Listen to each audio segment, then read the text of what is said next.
morning. I had been thinking about this devotion for a few weeks now. Hold on.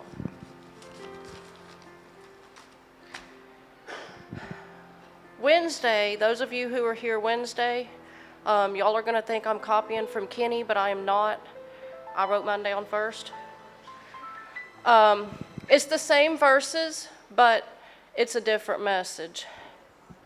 And even though I've been thinking about it for a few weeks, you know, last week we all witnessed Martha having an episode up here where she was attacked and she needed a minute. She was being tested.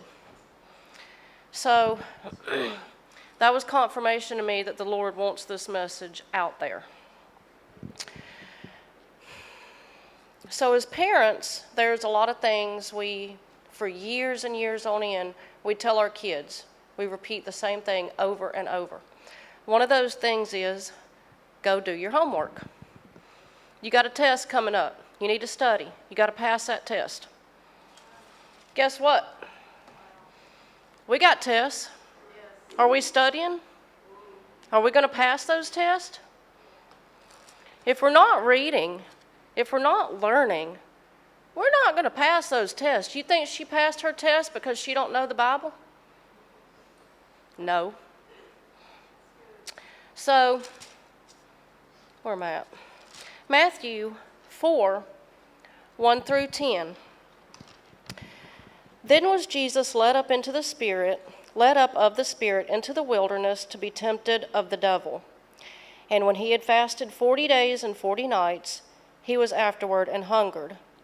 And when the tempter came to him and said, If thou be the Son of God, command that these stones be made bread.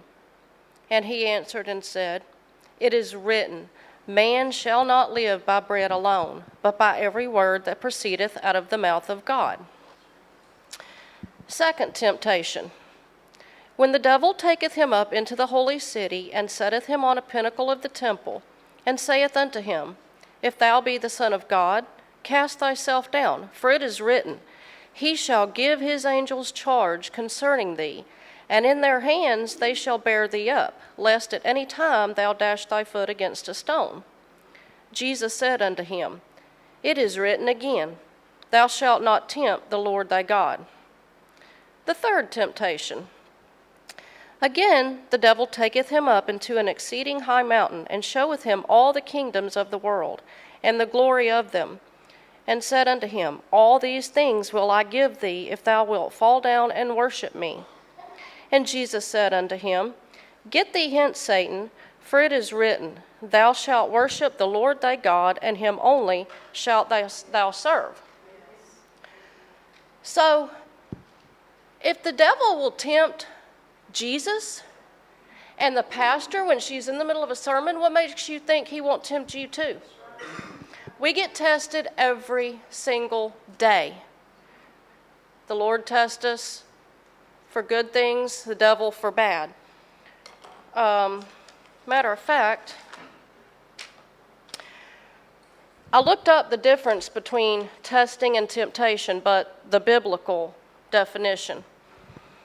Temptation is the presence to give in to ungodly influences that lead you away from God. I mean the pressure to give in. Testing is the means through which the genuineness of faith is proved and Christian character is developed. So, it says right here, the devil's quoting the Bible. He knows the Bible. How well do we know the Bible? If he didn't know the Bible, he couldn't exactly use it against us, but he does know it. He quotes Scripture, and we have to know it and study and read to pass these tests. He finds ways to test us every single day, whether it's physical temptation, thoughts in our heads, doubts, fear, anger, discouragement. I know there's times I'm laying in the bed praying at night to go to sleep, and all of a sudden, my mind just, I don't know what happens. And after a few seconds, I'm like, oh my gosh, I'm so sorry, Lord. I don't know what happened, and I get right back into my prayer. That's probably the devil testing us to see how strong we are, how close we are with God. Those that are trying to walk closer, he attacks them even harder. The ones that's out in the world that don't know God, they don't believe, he ain't messing with them people. They're already where he wants them. But those of us that are here and read and pray, those are the ones he's going to attack more often. He don't want us closer relationship with God. He wants us to fail all these tests. So, Proverbs 4, my Bible's a study Bible, so it has little, I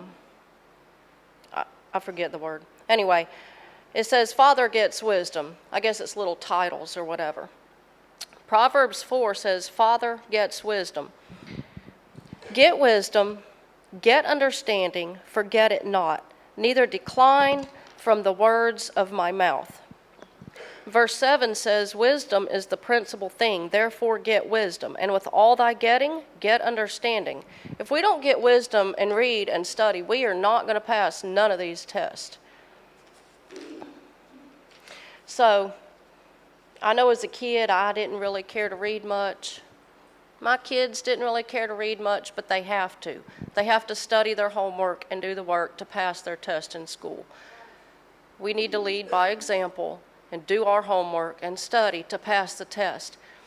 So, in the Bible, I don't remember exactly where it is, somewhere in Psalms where it says, "Oh, taste and see that the Lord is good." Just start reading 2 or 3 verses a day. There's your taste. You're going to see that it's really good. You're going to start craving it. The Bible is set up that way. The more you read, the more you want to read, the more you want to learn. But you got to taste it. And then it's going to be really easy to pass these tests. And before you know it, you'll be reading 10 verses a day. And then before you know it, you'll be reading 20 verses a day, and you'll be doing it in no time. The devil might attack you harder, but you'll be better equipped to pass those tests.